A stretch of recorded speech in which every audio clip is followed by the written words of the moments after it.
Welcome to Colonize the Ocean podcast, where we discuss oceanic colonization, exploration, and education with your hosts Adam Jewell and Brendan Traxler.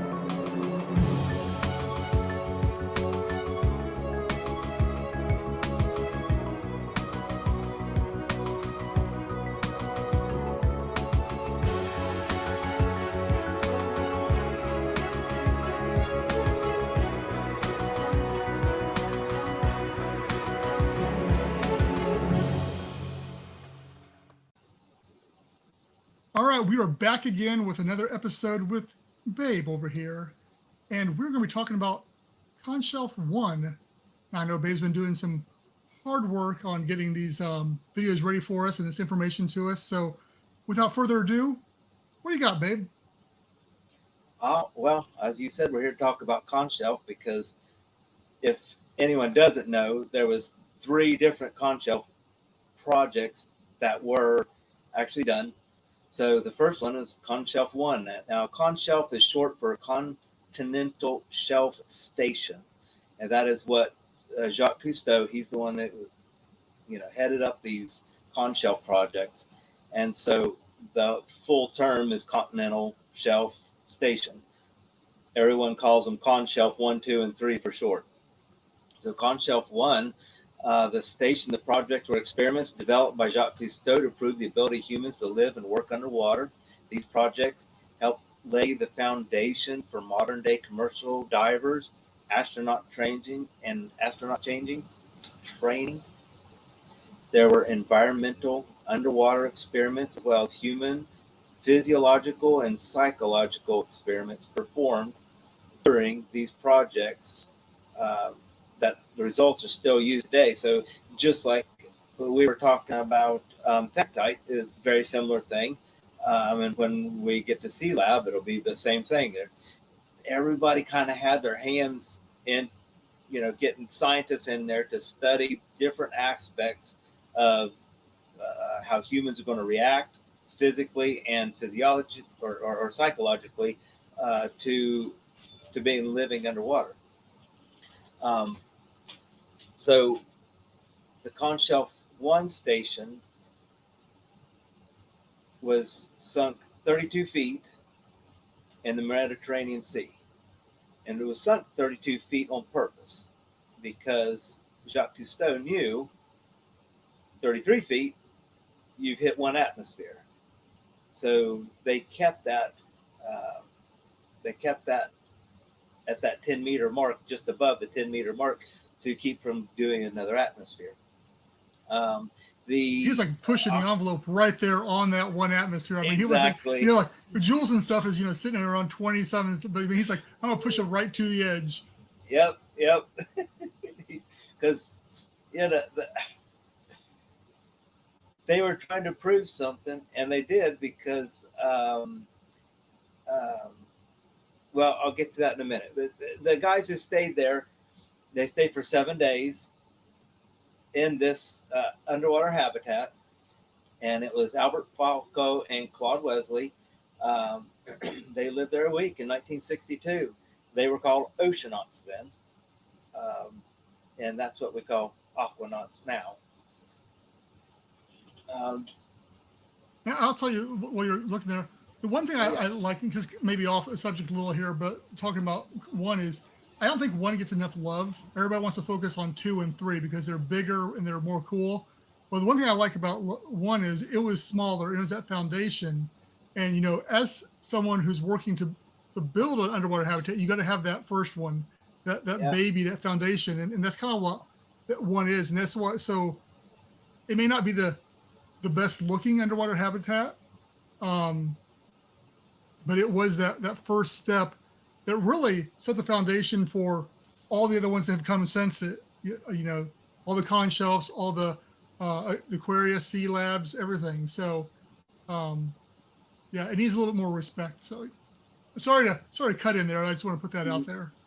No, because you say that, and the one, Edwin Link had done Man in the Sea right before Cousteau started this. So 4 days before Cousteau started Conshelf, Man in the Sea had ended 4 days before. And I'm trying to remember, but Man in the Sea, I've got, I'll probably do a short one of these on that too. But Man in the Sea, it was small. It was tiny. It was much smaller than Conshelf 1 was. And it was supposed to have someone stay, but I think they stayed 24 hours, I believe is all it was, and Man in the Sea, just to prove it could be done. So again, Cousteau was looking at that, and Edwin Lincoln Cousteau had actually talked beforehand, and everyone thought they were going to work together, and I've never found what was actually said that they didn't. So they both went their separate ways and did their own thing, and this is what we end up with Man in the Sea, with Link, and the Conshelf projects with Cousteau. If I remember right, Edwin Link was a multi-millionaire, and he was funding it all himself, if I remember correctly. Where Cousteau, of course, had the backing of all the oil, gas, that, and some government help and stuff. So there was a big difference there for that too. Yeah, absolutely. But then this is where we get our term aquanaut from too. Is it would have been oceanaut then. So astronauts are stars. So at some point, I don't know why. I'm going to have to look it up now. Yeah. But why was it changed from oceanaut to aquanaut?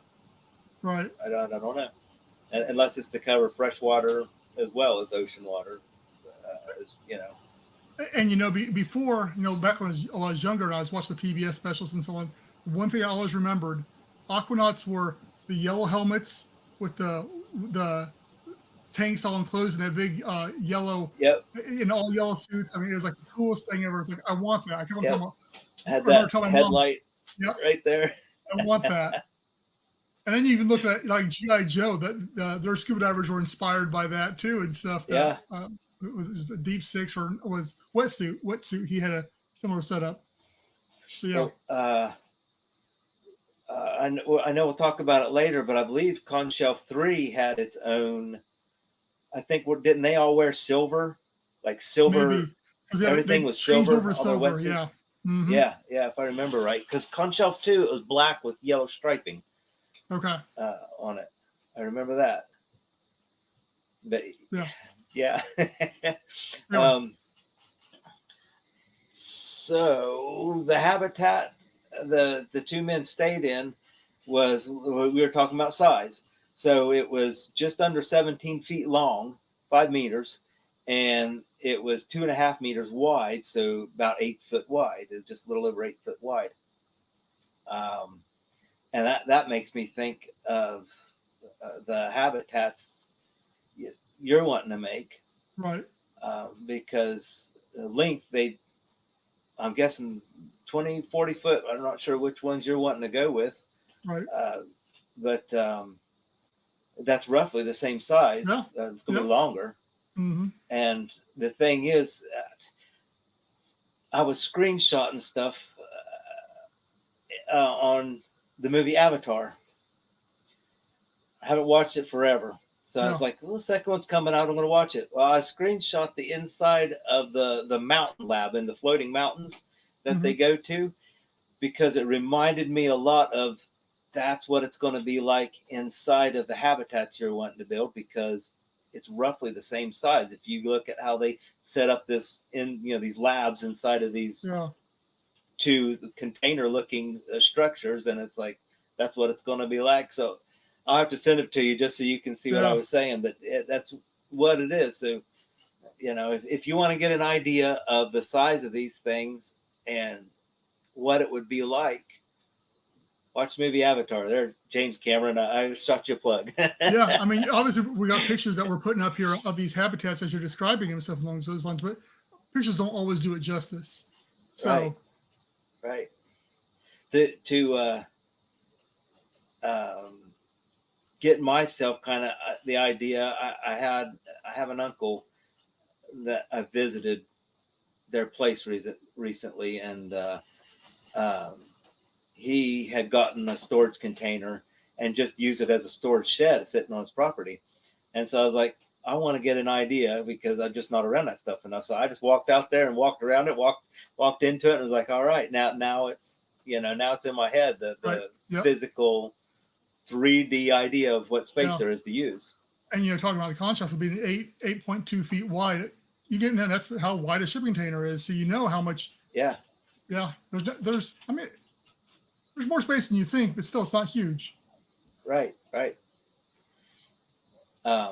Inside a shipping container too, though, you don't have those rounded floors to deal with. Right.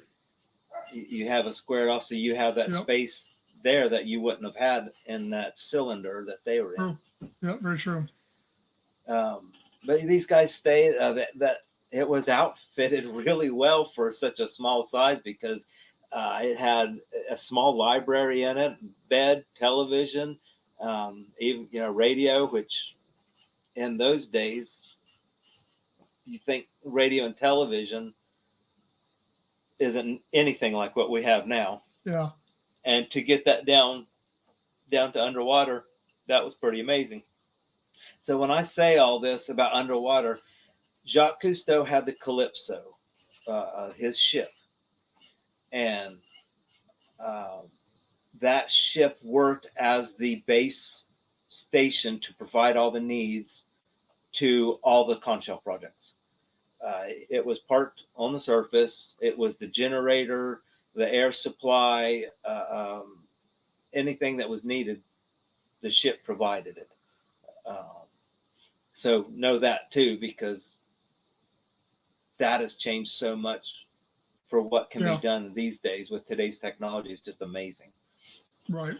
Let me see here. Oh yeah. So we're talking size. I wrote down a note. Just most people don't realize in their houses and apartments how small your rooms actually are. And so take a measuring tape, measure it out. Unless you live in some loft apartment or something, some huge space, you'll be surprised at how big your rooms actually are, or how small in comparison to this. I have a good example. Is I have this little bathroom in my basement. It doesn't seem crowded in it, but I measured it out. It's only 4 feet wide. I'm like, what? Yeah, it's like 7 foot long, but it's 4 feet wide. It's a little bathroom. It's a little basement bathroom. I never thought about it being crowded ever before, and I was like, wow, this would fit right into one of those. Wouldn't you think twice about it? Yeah, when I was, back when I was designing, I'd be thinking out, okay, this, especially in the early days when I was designing, the habitat to be huge. I mean, massive. And so I'd be walking off. So I remember back in high school when I first thought of it, I was like, okay, it's going to be, this section here is going to be 50 foot long. So I was walking off 50 foot, and that's a pretty good size distance. So I was like, this thing's going to be huge. Yeah. And then I started looking at, okay, the room's going to be this big. So I started taping off like my bedroom in high school. So all right, this isn't that bad. In the bathroom, this isn't that big. So I'm like, this all can easily fit in here. So it's. Yeah. And you, too many examples. I mean, one are your RVs and campers today. Yeah, absolutely. And you'll have more room in one of these than you do in most RVs and campers, unless it's one of those huge walk-in ones. Right. And even then, it's actually pretty comparable. Yeah. Minus the slide outs, but that's what you got your modules for different stuff in ASC's concept. Yeah. I say for all these habitats though, and I think, but I think the one big thing with when we're talking about these habitats, and I don't want to get too much off the Conshelf discussion here, but everybody's like, okay, so it's the same size as an RV or a small, conversion or something along those lines. True. But with those, you can open up a door and walk outside, or you can open the windows and you get the fresh air. That's the difference between that and living underwater is you don't have that flexibility, So I think that psychologically comes into play. Yes. Yeah, it does. But to me, that's why I liked, I know we're getting away from it again, but that's why I liked your concept, because you can build in that stuff. With your different module attachments, you can build in the idea of space, fresh air. There's so much can be done, that would keep you psychologically just fine with all that. Yeah, absolutely. So again, I went back. I said how they were being studied, but they worked outside of that habitat for at least 5 hours a day. They were outside for at least 5 hours a day working. Just they did scientific observation of sea life. Um, what do I got here? They built an underwater farm, and when they're inside the habitat, they're being watched by says up to 30 people at a time, and Wow. they had their health checked daily. They went through, a health check of some sort, a checklist of things that they did.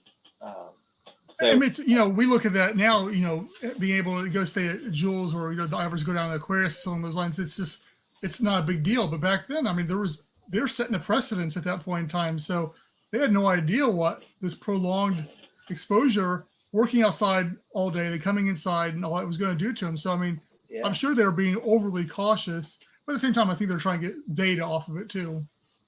They were, just because the oil, gas, minerals, the people that were backing them were looking at this as a way to be on the spot in the ocean. Yep. And have people, just like a mine, an above water mine would be running. This was their idea. They wanted to see if they could do that. Yep. So, they were pushing what you were just saying. They're really wanting it watched and observed. So I made a note, that it was like underwater Big Brother, because they were being watched all the time. Everything they did. The thing I didn't look into, which occurs to me now, is, and I bet it didn't have any kind of a head facility, a toilet facility inside of it. Right. It would probably be similar to what they do with Aquarius. Yeah. That's what I thought too. And of course, Prinal, it was all out, Yeah. You left the facility for any needs as far as that needed was. Exactly. Which, I mean, it solves a big problem. I mean, what you do with the waste and stuff like that is one of the hardest things that we always talk about and trying to solve, because it is a massive understructure to, especially when pressure comes involved, is not getting that backflow in, for one thing, because you definitely don't want that, and then try and get it out there, and then getting it out there and not, in a controlled way too. So it makes sense. I'm not condoning, pushing raw sewage, but at the same time, on a small scale, it doesn't hurt anything. They know that.